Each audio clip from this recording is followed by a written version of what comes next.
నమస్కారం. ఏప్రిల్ 15, 2026 నాటి global software industry బ్రీఫింగ్కు మీకు స్వాగతం. నిన్న మనం వెరిఫై చేయదగిన ఏజెంటిక్ చైన్స్ గురించి చర్చించుకున్నాం.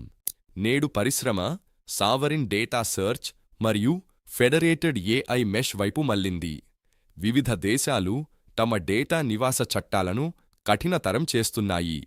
డేటాను అంతర్జాతీయ సరిహద్దులు దాటించకుండానే భారీ స్థాయిలో ఏఐ ట్రైనింగ్ మరియు ఇన్ఫరెన్సింగ్ చేసే సాఫ్ట్వేర్పై గత 24 గంటలుగా ప్రధానంగా చర్చ జరుగుతోంది. నేటి ముఖ్యాంశాలు ఇవే. మొదటిగా విలీనాలు మరియు కొనుగోళ్లు. ఎస్ఏపీ మెష్ ట్రస్ట్ను సుమారు $1.6 బిలియన్ల ఒప్పందంతో స్వంతం చేసుకుంది. వీరు ఫెడరేటెడ్ లెర్నింగ్ ప్రోటోకాల్స్లో నిపుణులు. బహుళజాతి సంస్థలు తమ స్థానిక డేటా నిబంధనలకు అనుగుణంగా ఏఐ మోడళ్లను ట్రైన్ చేసుకోవటానికి ఇది ఎస్ఏపీ బిజినెస్ టెక్నాలజీ ప్లాట్ఫామ్లో విలీనం చేయబడుతుంది. క్రౌడ్ స్ట్రైక్ $390 మిలియన్ కెర్నల్ డిఫెండ్ను కొనుగోలు చేసింది. దీనివల్ల ఫాల్కన్ ప్లాట్ఫామ్కు ఈబీపీఎఫ్ నేటివ్ సెక్యూరిటీ లభిస్తుంది. ఇది ప్రమాదకరమైన ఏఐ ఏజెంట్లు ఓఎస్ కెర్నల్ స్థాయిలో దాడి చెయ్యకుండా రియల్ టైంలో అడ్డుకుంటుంది. పారిశ్రామిక డిజిటల్ ట్విన్స్ అభివృద్ధిని వేగవంతం చేయడానికి క్లిష్టమైన ఫిజిక్స్ను రియల్ టైంలో సిమ్యులేట్ చేసే ఏఐ ఇంజన్ను యూనిటీ విలీనం చేసుకుంది. రెండవ అంశం వర్క్ఫోర్స్ మార్పులు. గూగుల్ తన సెంట్రలైజ్డ్ డేటా సెంటర్ మేనేజ్మెంట్ విభాగంలో 2% అంటే సుమారు 2300 ఉద్యోగాల కోత ప్రకటించింది. అదే సమయంలో కొత్త వికేంద్రీకృత క్లౌడ్ నోడ్స్ నిర్మాణం కోసం 900 మంది ఫెడరేటెడ్ మెష్ ఆర్కిటెక్ట్స్ను నియమించుకుంటోంది.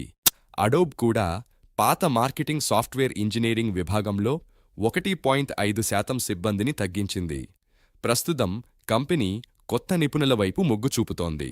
ప్రస్తుతం కంపెనీ ప్రాంప్ట్ ఆర్కిటెక్ట్స్ మరియు ఏఐ క్రియేటివ్ డైరెక్టర్ల వైపు మొగ్గు చూపుతూ అటానమస్ ఫైర్ఫ్లై ఏజెన్సీలను నిర్వహించే నిపుణులను నియమిస్తోంది.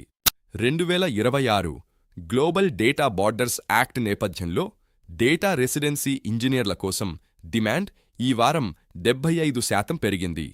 మూడవది ఏఐ ఆవిష్కరణలు. గూగుల్ డీప్ మైండ్ ఆల్ఫా ఫెడరేట్ను ప్రదర్శించింది. ఇది డేటాను దాని మాతృదేశం దాటించకుండానే నేర్చుకోగలదు. ఇది 50 వేర్వేరు దేశాల్లోని డేటా సెట్ల నుండి నేర్చుకుంటూ సెంట్రలైజ్డ్ మోడళ్లతో పోలిస్తే 98% ఖచ్చితత్వాన్ని కలిగి ఉంది. ఓపెన్ ఏఐ GPT-6 కోసం సరికొత్త self auditing layer logic lock 1.0ను ఆవిష్కరించింది. ఇది భద్రతను పటిష్టం చేస్తుంది. మోడల్ నిబంధనలను ఉల్లంఘిస్తే వెంటనే హార్డ్ లాక్ మోడ్లోకి వెళుతుంది. దీనిని రీసెట్ చేయడానికి మనిషి యొక్క మల్టీ సిగ్నేచర్ కీ అవసరం.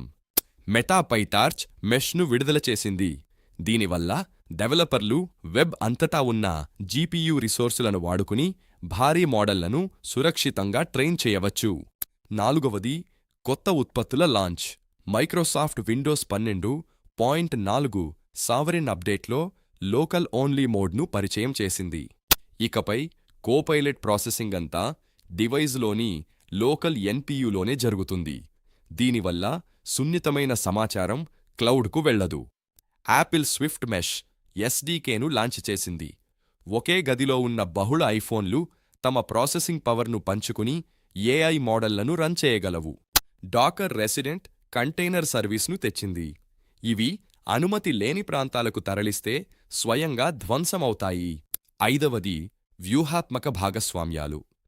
ఎన్విడియా మరియు ఒరాకిల్ ప్రభుత్వాల కోసం సావరిన్ ఏఐ క్లౌడ్స్ నిర్మించడానికి ఒప్పందం చేసుకున్నాయి.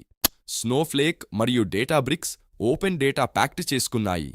దీనివల్ల ఏఐ ఏజెంట్లు మైగ్రేషన్ లేకుండానే 2 ప్లాట్ఫామ్లలోని డేటాను వాడగలవు. లీనక్స్ ఫౌండేషన్ ప్రాజెక్ట్ ఓపెన్ రెసిడెన్సీని ప్రారంభించింది. ఇది డేటా కోసం ప్రామాణికమైన జియో ట్యాగ్ను రూపొందిస్తుంది. ఇక security alerts. Palo Alto Networks mesh poisoning ముప్పుపై హెచ్చరించింది. ఒక్క నోడ్ హ్యాక్ అయినా ఏఐ మోడల్ తప్పుదారి పట్టవచ్చు. క్లౌడ్ఫ్లేర్ తన ఫైర్వాల్లో రెసిడెన్సీ షీల్డ్ను అప్డేట్ చేసింది. ఇది చట్టవిరుద్ధమైన సరిహద్దులు దాటే డేటా ప్యాకెట్లను అడ్డుకుంటుంది. నోడ్.js లైబ్రరీలోని బగ్ వల్ల వికేంద్రీకృత ఏఐ ఏజెంట్లు సమన్వయం కోల్పోతున్నాయి. ఇది హైస్పీడ్ ట్రేడింగ్లో ఇబ్బందులకు దారితీస్తోంది. ముగింపుగా ఎగ్జిక్యూటివ్ సమ్మరీ. నేటి సాఫ్ట్వేర్ రంగం సావరిన్ డేటా మరియు ఫెడరేటెడ్ ఏఐ మెష్ వైపు మళ్లడం ఒక కీలక పరిణామం. డేటా భద్రతకు ప్రాధాన్యత ఇవ్వడం నేటి ప్రధాన విశేషం. పూర్తి వివరాల కోసం డిస్క్రిప్షన్లోని లింక్లను చూడండి. ధన్యవాదాలు.